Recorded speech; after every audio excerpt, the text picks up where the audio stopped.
मकर संक्रांति पर सबसे अच्छा निबंध कैसे लिखें, चलिए आपको बताते हैं। इसके लिए सबसे पहले रूपरेखा लिखेंगे और रूपरेखा में प्रस्तावना, मनाने का समय, मनाने का कारण, मकर संक्रांति के अन्य नाम, मकर संक्रांति का अर्थ, मकर संक्रांति के पकवान, पतंगबाजी और उपसंहार। फिर हेडिंग डालेंगे सबसे पहले प्रस्तावना और लिखेंगे हमारे देश भारत के प्रमुख त्योहारों में से एक त्योहार मकर संक्रांति का त्योहार है और मकर संक्रांति हिंदू धर्म के सबसे महत्वपूर्ण त्योहारों में से एक है। यह त्योहार 14 जनवरी को मनाया जाता है। यह एक ऐसा त्योहार है जिसे देश भर में अलग अलग नामों और रीति रिवाजों के साथ मनाया जाता है। फिर हेडिंग डालेंगे कब मनाया जाता है, तो मकर संक्रांति का त्योहार 14 जनवरी को हर साल मनाया जाता है। यानी मकर संक्रांति सूर्य के उत्तरायण होने पर मनाया जाता है। जब सूर्य उत्तरायण होकर मकर रेखा में मकर राशि में प्रवेश करता है तब मनाया जाता है। फिर हेडिंग डालेंगे मकर संक्रांति मनाने का कारण, तो जब सूर्य धनु राशि से मकर राशि में प्रवेश करते हैं तब मकर संक्रांति मनाई जाती है। और फिर हेडिंग डालेंगे मकर संक्रांति के अन्य नाम, तो भारत देश में मकर संक्रांति त्योहार को अलग अलग नामों से पुकारा जाता है।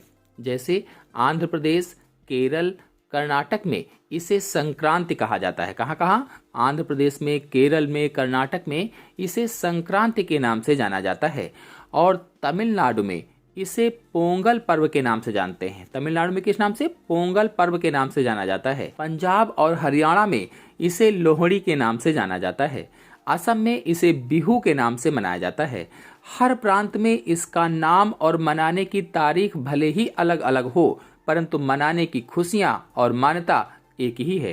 हेडिंग डालेंगे अगली मकर संक्रांति का अर्थ। मकर संक्रांति में मकर शब्द मकर राशि को इंगित करता है, मकर राशि को दर्शाता है, जबकि जो संक्रांति है इसका अर्थ होता है संक्रमण, यानी कि प्रवेश करना।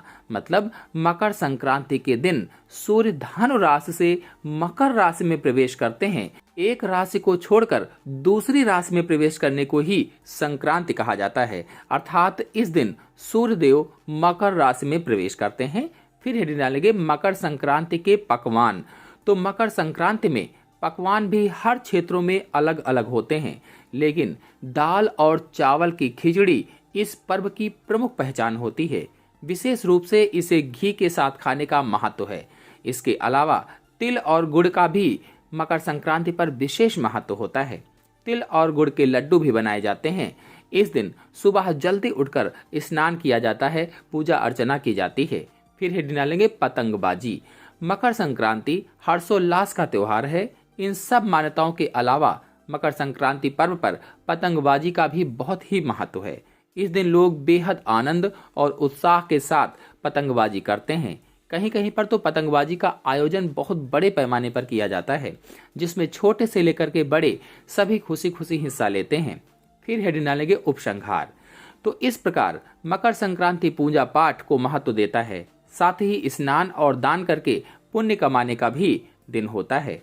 तिल गुड़ खाकर मीठा बोलने का महत्व है, इसलिए मकर संक्रांति के दिन पूजा पाठ, दान, स्नान और पतंगबाजी का महत्व है। इसीलिए कहा भी जाता है कि मीठा मीठा खाइए और मीठा मीठा बोलिए। इसी के साथ आप सभी लोगों को मकर संक्रांति की हार्दिक शुभकामनाएं। धन्यवाद।